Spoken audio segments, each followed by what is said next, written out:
Hi viewers, என்னடா இது கொடைக்கானல் மாதிரி ஒரு ரூட்டை காமிச்சு முருகர் பாட்டு போடுறாங்களேன்னு யாரும் கன்ஃபியூஸ் ஆக வேணாம்.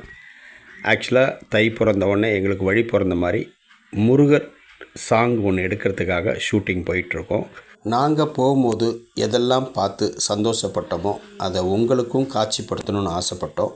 அதனால தான் கிட்டத்தட்ட 3 நாள் பயணம் பண்ணியிருக்கோம். அந்த காட்சிகளை சுருக்கமாக உங்கள் கண்களுக்கு விருந்தாக படைக்கிறோம். நன்றி.